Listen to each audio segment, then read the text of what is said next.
Hello friends, नवोदियंस academy में आपका स्वागत है। आज मैं आपके लिए लेकर आए यूरोपीय कंपनियों के आगमन से संबंधित महत्वपूर्ण प्रश्नोत्तर। तो चलिए प्रारंभ करते हैं। पहला प्रश्न है, केप ऑफ गुड होप तक पहुंचने वाला प्रथम पुर्तगाली कौन था? कौन था? बार्थोलोमोडियाज। कौन था? बार्थोलोमोडियाज। ये भारत के लिए जलमार्ग की खोज में निकलने वाला प्रथम पुर्तगाली व्यक्ति था। अगला प्रश्न है, बार्थोलोमो को किस पुर्तगाली शासक ने जलमार्ग से भारत खोजने भेजा था? तो किसने भेजा था? प्रिंस हेनरी ने। प्रिंस हेनरी को हेनरी द नेविगेटर भी कहा जाता है। अगला प्रश्न है, पुर्तगाली यात्री वास्को डी गामा किस रास्ते से भारत आया था? Vasco da Gama Cape of Good Hope के रास्ते से भारत आया था। Cape of Good Hope Africa का दक्षिणतम बिंदु है। अगला प्रश्न है, वास्को डी गामा कालीकट बंदरगाह कब पहुंचा था? वास्को डी गामा कालीकट बंदरगाह 17 मई 1498 को पहुंचा था। कालीकट को आज कोझिकोड कहा जाता है। अगला प्रश्न है, वास्को डी गामा किस पथ प्रदर्शक की मदद से कालीकट बंदरगाह तक पहुंचा था? तो अब्दुल मनीक की सहायता से पहुंचा था। अब्दुल मनीक वास्को डी गामा को केन्या के बंदरगाह पर मिला था, जिसके सहयोग से वास्को डी गामा भारत तक पहुंच गया। अगला प्रश्न है, वास्को डी गामा को किस पुर्तगाली शासक ने भारत भेजा था? तो एमेनुअल प्रथम ने वास्को डी गामा को भारत भेजा था। अगला प्रश्न है, पुर्तगाली उपनिवेश का प्रथम वायसराय भारत में कौन हुआ? तो कौन था? अल्मीडा। फ्रांसिस्को द अल्मीडा पुर्तगाली उपनिवेश का भारत में प्रथम वायसराय था। अगला प्रश्न है, किस पुर्तगाली गवर्नर ने शांत जल की नीति अपनाई? तो फ्रांसिस्को द अल्मीडा ने शांत जल की नीति अपनाई, जिसे ब्लू वाटर पॉलिसी कहा जाता है। अगला प्रश्न है, वास्को डी गामा का कालीकट में स्वागत किसने किया? तो किसने किया था? कालीकट के शासक जमोरिन ने किया था। अगला प्रश्न है, भारत में पुर्तगाली शक्ति का वास्तविक संस्थापक कौन था? तो अल्बुकर्क था। यदि आप यूरोपीय कंपनियों के विषय में विस्तृत अध्ययन करना चाहते हैं तो हमारे चैनल को सब्सक्राइब करें और वहां से आधुनिक इतिहास की प्लेलिस्ट के अंदर आप इसका अध्ययन कर सकते हैं, जिसका लिंक मैं आपको डिस्क्रिप्शन में दे दूंगा। अगला प्रश्न है, अल्बुकर्क ने अपने किस मित्र से भटकल प्राप्त किया था? तो अल्बुकर्क ने अपने मित्र कृष्णदेव राय से भटकल प्राप्त किया था और भटकल में एक कोठी की स्थापना की थी। अगला प्रश्न है, किस पुर्तगाली गवर्नर ने गोवा में सती प्रथा पर रोक लगा दी थी? तो किसने लगा दी थी? अल्बुकर्क ने गोवा में सती प्रथा पर रोक लगा दी थी। अगला प्रश्न है, पुर्तगालियों ने भारत में किस स्थान पर प्रथम दुर्ग का निर्माण किया था? तो कहाँ किया था? कोचीन में। और कोचीन में ही पुर्तगालियों ने अपनी पहली कोठी स्थापित की थी। अगला प्रश्न है, पुर्तगालियों को भारतीय महिलाओं से विवाह के लिए किसने प्रोत्साहित किया था? तो किसने किया था? अल्बुकर्क ने। अगला प्रश्न है, पुर्तगालियों ने गोवा पर अधिकार कब किया? तो 1510 में किया था। पुर्तगालियों ने, या कहा जाए अल्बुकर्क ने, गोवा बीजापुर के शासक अली आदिल शाह से छीना था। इस किससे? यूसुफ आदिल शाह से। अगला प्रश्न है, पुर्तगालियों ने सर्वप्रथम भारत में कौन सी फसल की खेती प्रारंभ की थी? तो पुर्तगालियों ने सर्वप्रथम भारत में तंबाकू की खेती प्रारंभ की थी। अगला प्रश्न है, भारत में पहली मुद्रण मशीन की स्थापना किसने की थी? तो किसने की थी? पुर्तगालियों ने। अगला प्रश्न है, मध्यकाल में सर्वप्रथम भारत से व्यापार संबंध स्थापित करने वाले यूरोपीय कौन थे? कौन थे? पुर्तगाली थे। अगला प्रश्न है, किन यूरोपियों ने भारत में प्रथम सामुद्रिक व्यापार केंद्र स्थापित किया? तो किसने किया था? पुर्तगालियों ने किया था। अगला प्रश्न है, बंगाल की कौन सी फैक्ट्री पुर्तगालियों द्वारा स्थापित की गई थी? तो बंगाल में कौन सी फैक्ट्री स्थापित की गई थी? हुगली। अगला प्रश्न है, हुगली को बंगाल की खाड़ी में समुद्री लूटपाट के लिए किसने अड्डा बनाया था? तो किसने बनाया था? पुर्तगालियों ने बनाया था। अगला प्रश्न है, अल्फांसो द अल्बुकर्क किस वर्ष भारत का गवर्नर बना था? तो 1509 में बना था। इसे पुर्तगाली साम्राज्य का वास्तविक संस्थापक कहा जाता है। अगला प्रश्न है, अल्बुकर्क ने किस शासक को पराजित कर गोवा जीता था? तो बीजापुर के शासक यूसुफ आदिल शाह को पराजित कर गोवा जीता था। अगला प्रश्न है, पुर्तगालियों ने अपनी पहली व्यापारिक कोठी कहाँ खोली थी? तो पुर्तगालियों ने अपनी पहली व्यापारिक कोठी कोचीन में खोली थी। अगला प्रश्न है, दक्षिण पूर्व तट पर पुर्तगालियों की एकमात्र बस्ती कौन सी थी? तो कौन सी थी? सेंट थोमे। एकमात्र बस्ती दक्षिणी पूर्वी तट पर पुर्तगालियों की सेंट थोमे थी। अगला प्रश्न है, अल्बुकर्क ने गोवा अधिग्रहण में किसकी सहायता ली थी? तो तिमैया नामक हिंदू की सहायता ली थी। अगला प्रश्न है, गोवा भारत में पुर्तगाली राज्य की राजधानी कब बना? तो 1530 में गोवा पुर्तगाली राज्य की राजधानी बना और इसे राजधानी बनाया था नूना डी कूना ने। किसने बनाया था? नूना डी कूना ने गोवा को पुर्तगाली राज्य की राजधानी बनाया था। अगला प्रश्न है, पुर्तगालियों ने दीप और दमन पर कब अधिकार किया? तो दीप पर 1535 में और दमन पर 1559 में अधिकार किया था। अगला प्रश्न है, पुर्तगालियों के समय गोवा किसके आयात के लिए प्रसिद्ध था?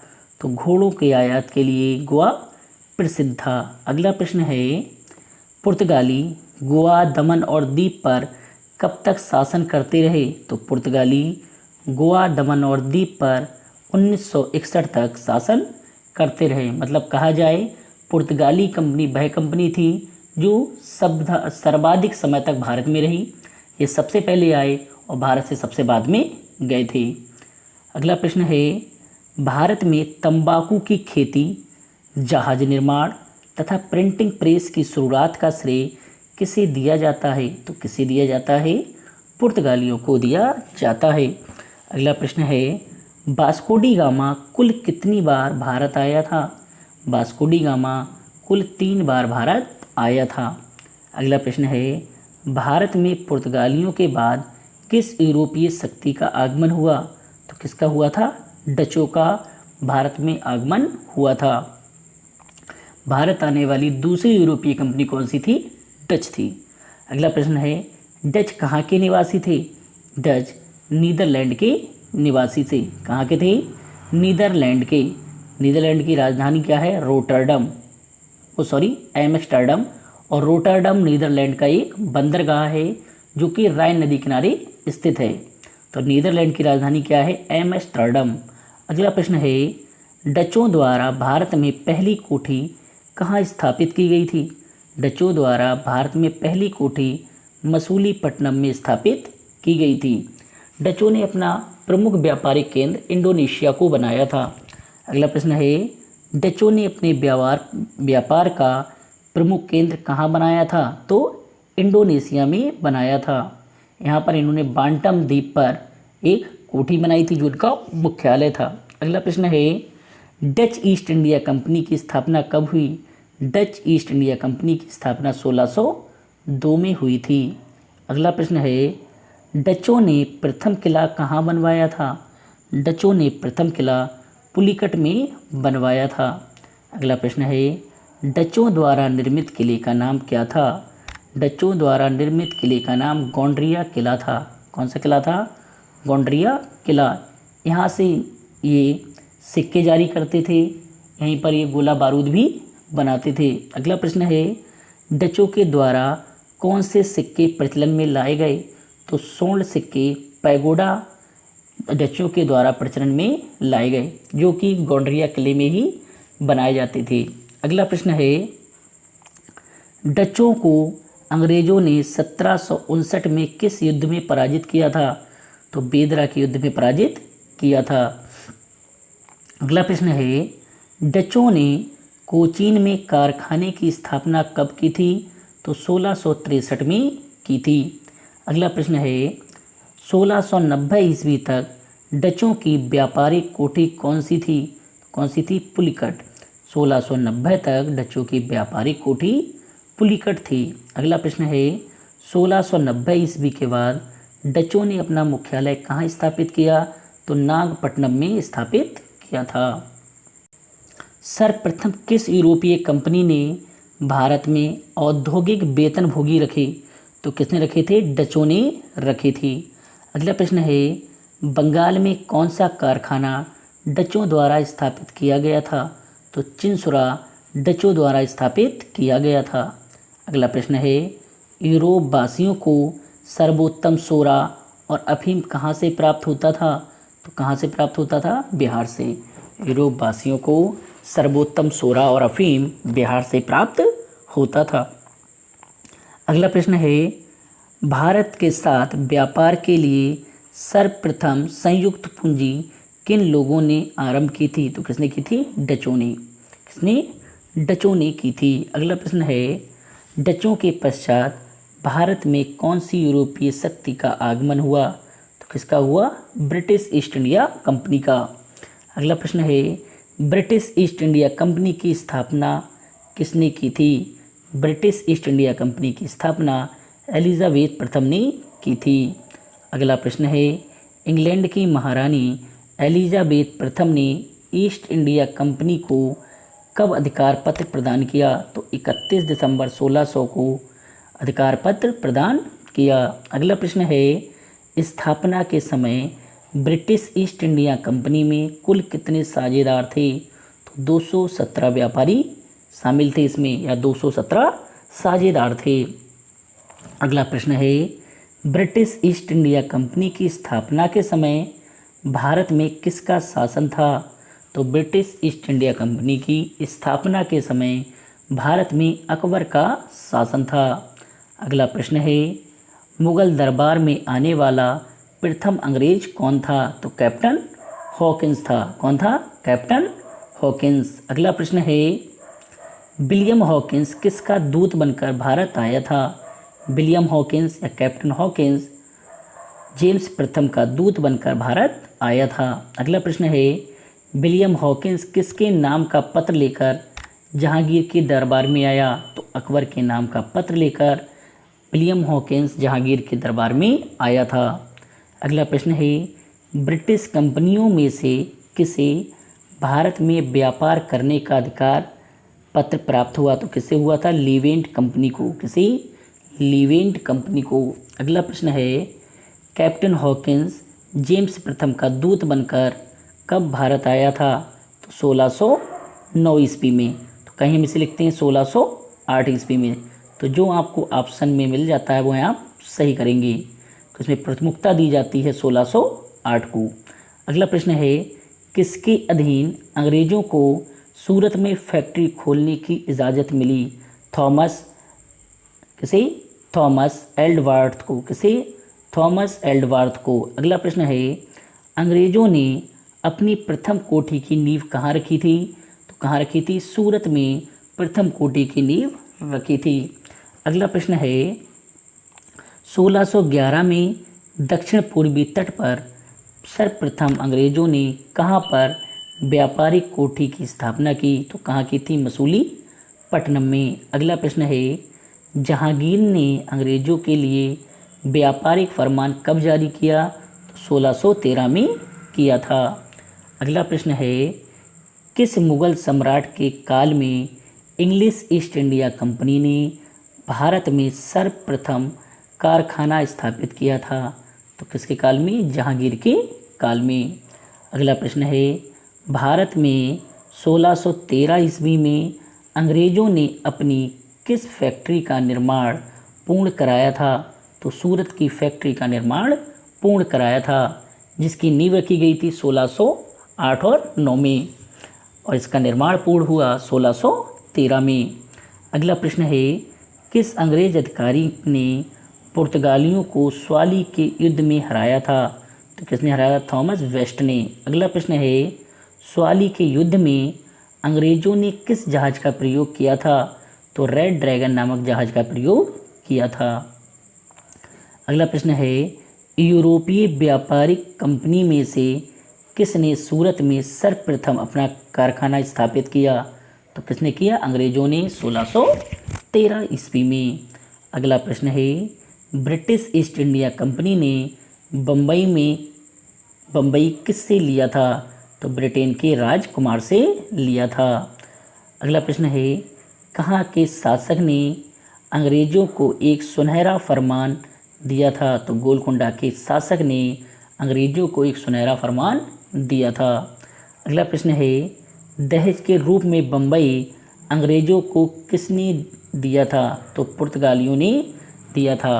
पुर्तगाली शासक की पुत्री या कहा जाए पुर्तगाली राजकुमारी कैथरीन ब्रिगेंजा का विवाह ब्रिटेन के राजकुमार से किया गया था और दहेज स्वरूप पुर्तगालियों ने राजकुमार को मुंबई प्रदान की थी। अगला प्रश्न है, बम्बई शहर की स्थापना किसने की थी? बम्बई शहर की स्थापना गोराल्ड ओंगियार ने की थी। किसने की थी? ओंगियार ने। अगला प्रश्न है, कोलकाता का संस्थापक कौन था? कोलकाता का संस्थापक जॉब चार्नॉक था। अगला प्रश्न है, किस मुगल बादशाह ने अंग्रेजों से 1.5 लाख रुपए मुआवजे के तौर पर वसूल किए? तो किसने किए थे? औरंगजेब ने। अगला प्रश्न है, किस शासक ने ईस्ट इंडिया कंपनी को दीवानी प्रदान की थी? तो शाह आलम द्वितीय ने ईस्ट इंडिया कंपनी को दीवानी प्रदान की थी। अगला प्रश्न है, जहांगीर ने किस अंग्रेज को खान की उपाधि से सम्मानित किया था? तो विलियम हॉकिंस को खान की उपाधि से सम्मानित किया था, क्योंकि कैप्टन हॉकिंस बहुभाषी था। इसने जहांगीर से उसकी भाषा में बात की, जिससे जहांगीर प्रभावित हुआ और जहांगीर ने कैप्टन हॉकिंस को 400 का मनसब व खान की उपाधि प्रदान की थी। अगला प्रश्न है, फर्रुखसियार के फोड़े का सफल इलाज किस अंग्रेज सर्जन ने किया था? तो किसने किया था? हैमिल्टन ने। और इसी कार्य के बदले ब्रिटिश ईस्ट इंडिया कंपनी को फर्रुखसियार ने दस्तक प्रदान की थी। अगला प्रश्न है, 1717 ईस्वी में किस मुगल सम्राट ने अंग्रेजी ईस्ट इंडिया कंपनी को भारत में व्यापार पर विशेषाधिकार प्रदान करने का फरमान जारी किया? तो किसने किया था? फर्रुखसियार ने। अगला प्रश्न है, ब्रिटिश ईस्ट इंडिया कंपनी को भारत में व्यापार पर प्राप्त विशेषाधिकार किस नाम से जाना जाता है? तो किस नाम से जाना जाता है? दस्तक के नाम से जाना जाता है, जिसके तहत British East India Company Bengal में कर मुक्त व्यापार कर सकती थी। अगला प्रश्न है, बादशाह ने किसे नवाब की पदवी प्रदान की थी? तो बादशाह ने नवाब की पदवी क्लाइव को प्रदान की थी। अगला प्रश्न है, अंग्रेजों ने सुल्तानाती कालीकाता एवं गोविंदपुर की जमींदारी कितने रुपए में प्राप्त की थी? तो 1500 रुपये में प्राप्त की थी और सुल्तानाती कालीकाता और गोविंदपुर को मिलाकर ही कलकत्ता शहर की स्थापना की गई थी। अगला प्रश्न है, किस अंग्रेज ने सम्राट जहांगीर के दरबार में आकर भेंट की थी? तो किसने की थी? सर टॉमस रो ने की थी। अगला प्रश्न है, अंग्रेजों ने अपनी प्रथम कंपनी लगाने के लिए किससे अनुमति प्राप्त की थी? तो किससे की थी? जहांगीर से अनुमति प्राप्त की थी। अगला प्रश्न है, आगरा और फतेहपुर सीकरी पहुंचने वाला पहला अंग्रेज व्यापारी कौन था? तो रॉल्फ फिंच था। कौन था? Rolf Finch. रॉल्फ फिंच पहला अंग्रेज था जो आगरा और फतेहपुर सीकरी पहुंचा था। अगला प्रश्न है, कलकत्ता फोर्ट विलियम का प्रथम शासक कौन था? चार्ल्स आयर था। कौन था? Charles Eyre. अगला प्रश्न है, भारत में अंग्रेजों का प्रथम या अस्थायी कारखाना कहाँ था? मसूली पट्टनम में था, जो 1611 में बना था। अगला प्रश्न है, भारत में अंग्रेजों का प्रथम स्थायी कारखाना कहाँ लगा? तो सूरत में लगा, जो 1613 में बनकर तैयार हुआ था। अगला प्रश्न है, अंग्रेज शासक चार्ल्स द्वितीय को किसकी राजकुमारी से विवाह करने के लिए मुंबई दहेज में दिया गया था? तो पुर्तगाल के शासक की पुत्री कैथरीन ब्रिगेंजा से शादी के परिणाम स्वरूप मुंबई दहेज में मिला था। अगला प्रश्न है, डेनिश ईस्ट इंडिया कंपनी की स्थापना कब हुई? डेनिश ईस्ट इंडिया कंपनी की स्थापना 1616 ईस्वी में हुई थी। अगला प्रश्न है, डेनिश ईस्ट इंडिया कंपनी किस देश की कंपनी थी? Danish east India company Denmark की कंपनी थी। डेनमार्क जुटलैंड द्वीप पर स्थित है। अगला प्रश्न है, डेनिश ईस्ट इंडिया कंपनी ने अपनी प्रथम कोठी कहाँ स्थापित की थी? तो प्रथम कोठी इन्होंने स्थापित की थी तंजौर में, और दूसरी कोठी बनाई थी सीरमपुर में, जिसे श्रीरामपुर भी कहा जाता है। और 1645 तक इन्होंने अपनी सारी कंपनियां अंग्रेजों को सौंप दी थी। अगला प्रश्न है, फ्रांसीसी ईस्ट इंडिया कंपनी किसके शासनकाल में स्थापित हुई थी? तो फ्रांसीसी east India company Louis XIV के शासनकाल में स्थापित हुई थी। अगला प्रश्न है, फ्रांसीसी कंपनी का संस्थापक किसे माना जाता है? तो कॉलवर्ड को माना जाता है, जो कि लुई XIV का मंत्री था। अगला प्रश्न है, भारत में फ्रांसीसियों ने अपनी पहली कोठी किस स्थान पर बनाई थी? तो फ्रांसीसियों ने अपनी पहली कोठी सूरत में बनाई थी।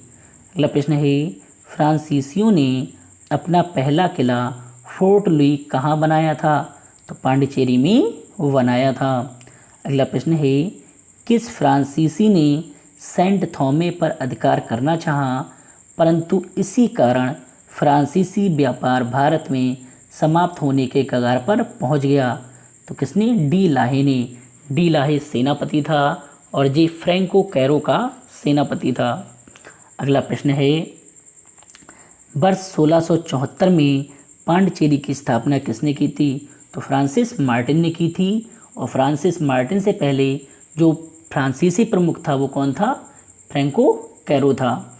अगला प्रश्न है, रिजविक की संधि कब और किनके मध्य हुई? रिजविक की संधि 1698 में हुई, जो फ्रांसीसी और डचों के मध्य हुई। अगला प्रश्न है, किस यूरोपीय कंपनी ने मॉरिशस, माहे, कराइकल आदि को अपने व्यापार का केंद्र बनाया? तो फ्रांस ईस्ट इंडिया कंपनी ने मॉरिशस, माहे, कराइकल को अपने व्यापार का केंद्र बनाया था। अगला प्रश्न है, वह कौन सा प्रथम यूरोपियन व्यक्ति था जिसने सभी क्षेत्र अर्जित करने के उद्देश्य से भारतीय राजाओं के झगड़े में भाग लेने की नीति प्रारंभ की? तो किसने की थी? डुप्ले ने। किसने? डुप्ले ने ये नीति प्रारंभ की थी कि दूसरे के बीच में बोलना शुरू कर दिया था। अगला प्रश्न है, पुदुचेरी के गवर्नर जनरल बनने से पूर्व डुप्ले कहाँ का गवर्नर था? तो कहाँ का था? चंदनगर का गवर्नर था। अगला प्रश्न है, किस वर्ष फ्रांसीसी कंपनियों का अधिकार भारत सरकार को सौंप दिया गया था? तो 1954 में फ्रांसीसी कंपनियों का अधिकार भारत को सौंपा गया था। अगला प्रश्न है, प्रथम कर्नाटक युद्ध का तात्कालिक कारण क्या था? प्रथम कर्नाटक युद्ध का तात्कालिक कारण अंग्रेजों द्वारा फ्रांसीसी जहाज़ों का अधिग्रहण था। अगला प्रश्न है, कर्नाटक युद्ध मुख्यतः किन के मध्य हुए थे? तो कर्नाटक युद्ध मुख्यतः अंग्रेज एवं फ्रांसीसियों के मध्य हुए थे। अगला प्रश्न है, प्रथम कर्नाटक युद्ध किस संधि द्वारा समाप्त हुआ था? प्रथम कर्नाटक युद्ध एक्स-ला-शापेल की संधि द्वारा समाप्त हुआ था। अगला प्रश्न है, द्वितीय कर्नाटक युद्ध किस संधि द्वारा समाप्त हुआ था? द्वितीय कर्नाटक युद्ध पांडिचेरी की संधि द्वारा समाप्त हुआ था। अगला प्रश्न है, पेरिस की संधि का संबंध किस युद्ध से है? तो पेरिस की संधि का संबंध तृतीय कर्नाटक युद्ध से है। किससे? तृतीय कर्नाटक युद्ध। अगला प्रश्न है, बांडीवास के युद्ध में किसकी पराजय हुई थी? बांडीवास के युद्ध में फ्रांस की पराजय हुई थी। अगला प्रश्न है, भारत में अंग्रेजों का विरोध सर्वाधिक किस क्षेत्रीय शक्ति ने किया था? तो किसने किया था? मराठों ने। अगला प्रश्न है, अंग्रेजों ने सिराजुद्दौला से पराजित होने के बाद कहाँ शरण ली थी? तो कहाँ ली थी? फुल्टा द्वीप में। कहाँ? फुल्टा द्वीप में शरण ली थी। अगला प्रश्न है, पूर्वी भारत में अंग्रेजी कंपनी का पहला कारखाना कहाँ स्थापित हुआ था? तो कहाँ हुआ था? उड़ीसा में। पूर्वी भारत में अंग्रेजी कंपनी का पहला कारखाना उड़ीसा में स्थापित हुआ था। अगला प्रश्न है, भारत आने वाला प्रथम डच नागरिक कौन था? तो कार्नेलिस डे हस्तमान था, जिसे हम क्या हाउटमैन भी बोलते हैं। अगला प्रश्न है, डचों ने गोवा पर आक्रमण कब किया था? डचों ने गोवा पर 1639 में आक्रमण किया था। अगला प्रश्न है, पांडीवास के युद्ध में अंग्रेजों का नेतृत्व किसने किया था? तो सर आयर कूट ने बांडीवास के युद्ध में अंग्रेजों का नेतृत्व किया था। अगला प्रश्न है, चंदनगर की बस्ती फ्रांसीसियों को किसने भेंट की थी? चंदनगर की बस्ती फ्रांसीसियों को शाइस्ता खान ने भेंट की थी। अगला प्रश्न है, डुप्ले के बाद पांडिचेरी का गवर्नर जनरल कौन बना? तो गोडेहू बना था। जी, हमने आपके लिए प्रश्न उत्तर हल कराए हैं। यदि आप इसका डिस्क्रिप्टिव पढ़ना चाहते हैं तो हमारे चैनल पर जाकर आधुनिक इतिहास की वीडियो के माध्यम से आप इसके बारे में संपूर्ण अध्ययन कर सकते हैं। अगर आपको वीडियो पसंद आई हो तो लाइक और शेयर अवश्य करें, चैनल को सब्सक्राइब करें। धन्यवाद।